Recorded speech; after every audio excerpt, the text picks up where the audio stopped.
Today, we start with Nigeria's bedeviled tertiary education sector. When Academic Staff Union of Universities ASUU declared a warning strike in February this year, no one had a clue that it was going to last beyond 1 week. Now, it has been 7 long months, and students of government-owned universities seem to be running out of patience. As negotiations continue to end in deadlocks, I look at how the lingering strike is affecting students and what must be done to address this problem.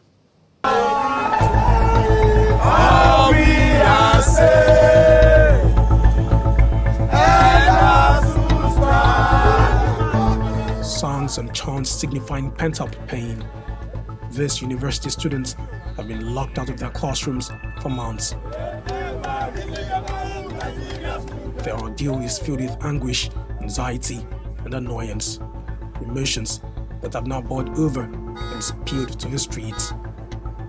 They are blocking entrance into Murtala Muhammad International Airport in Lagos, southwest Nigeria, to register their displeasure. It's the latest in a series of protests around the country. Last week, the students shut down a section of Lagos-Ibadan Expressway, one of the major interstate highways in Nigeria. My landlord called me 2 months ago asking me for house rent that I didn't use, telling me it's none of his business, my loans and my properties are in the house, so I have to pay. We want the federal government and the ASUU to end ASUU strike now. We are not comfortable at home. Public university lecturers have been on strike for over 7 months now. The teachers downed tools in February over salaries and funding for universities, among other issues. Let's see some of the key dates and events since the strike commenced.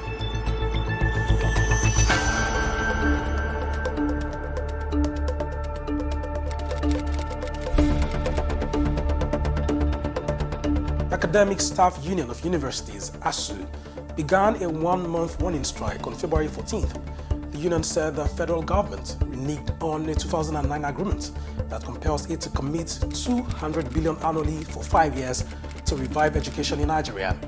The union also said government refused to include earned academic allowances in the 2022 budget as promised. The FG reconstituted a team chaired by Professor Nimi Briggs to renegotiate the 2009 agreement it entered with ASUU.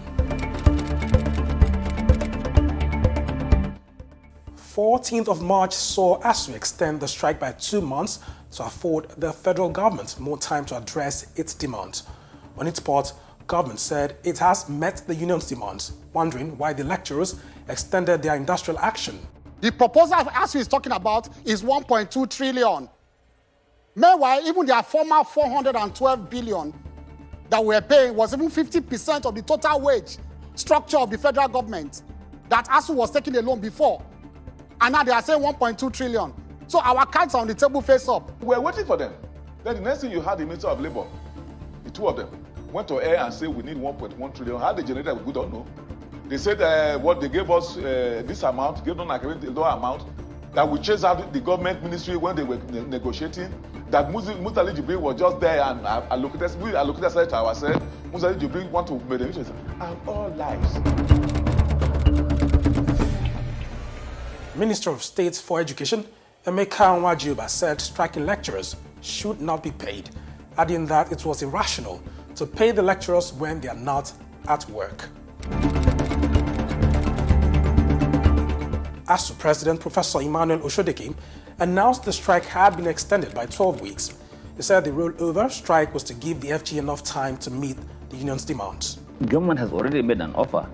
So if I am the minister and I know the offer that government made is probably the best that it can make, you can't do better than your best. Government purposely ensured that our children stay at home for 6 or 8 months. Purposely. Because if they have come in, if they are coming to negotiate in February, the students will not stay at home. If they are coming in March, they will not be at home. If they are coming in April, but purposely, deliberately, delayed the process. On this day, university lecturers said stoppage of their salaries would not compel them to call off the strike, despite the hardship the non-payment has imposed on them.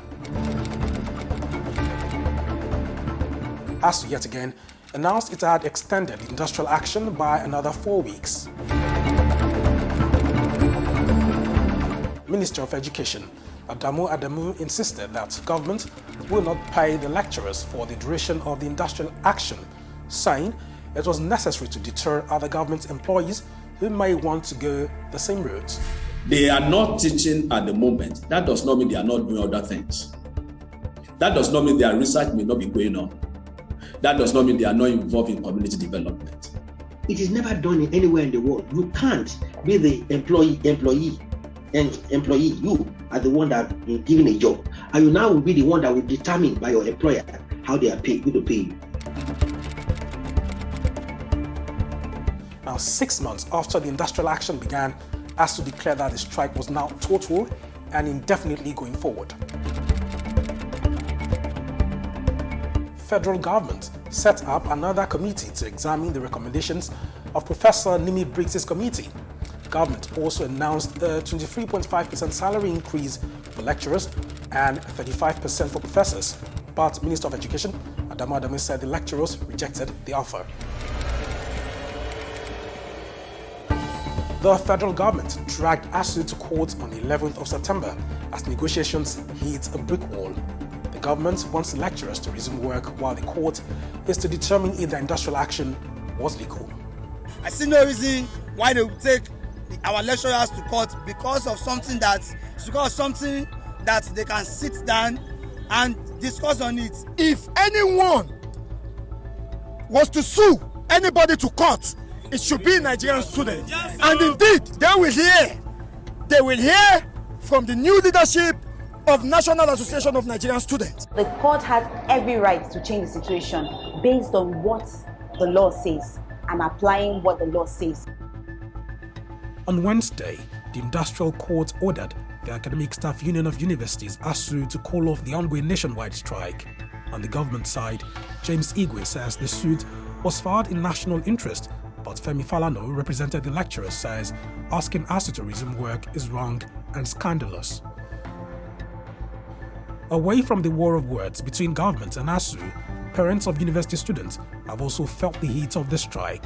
For the mere fact that they cannot resolve this issue amicably and maybe lecturers to go back to the university and teach, that means that we as parents, we are claiming that it is because of lack of money. But if it is lack of money, that is why we want to partner with them, contribute. Public universities in Nigeria are funded by the government. One of the major issues ASUU wants addressed is a revitalisation fund agreed with government in 2009 and renegotiated in 2020. In United Kingdom universities, over 66% of the funding for universities are sourced from the universities themselves. What would then be the responsibility of government if education, tertiary education for that matter, is the sole responsibility of the people? So, how then should Nigeria address this recurring problem in order to get students off the streets and back to school? There was no reason for the government to meddle in the affairs of TET Fund. The contributory agencies, the various companies, the various industries contributing to TET Fund, they were well-meaning. They have lofty goals. They expect the best from higher education. That was the reason they began to contribute to that fund. If the government creates a bank or a pool where you take a bank loan and your collateral will be your certificate and your details will be put online for the purpose of payment of that fund, it will work. There is certainly a need for Nigeria to look at ways in which it can fund its educational system, probably with the cooperation of the private sector and then public sector. At the time of filing this report, the National Association of Nigerian Students, NANS, has not backed down on the first to grant more government and public infrastructure across the country as the strike continues. Seeking an end to the crisis now lies with ASUU and government finding a meeting point that will ensure students are back in their classrooms. The students have simply had more than enough of the industrial action.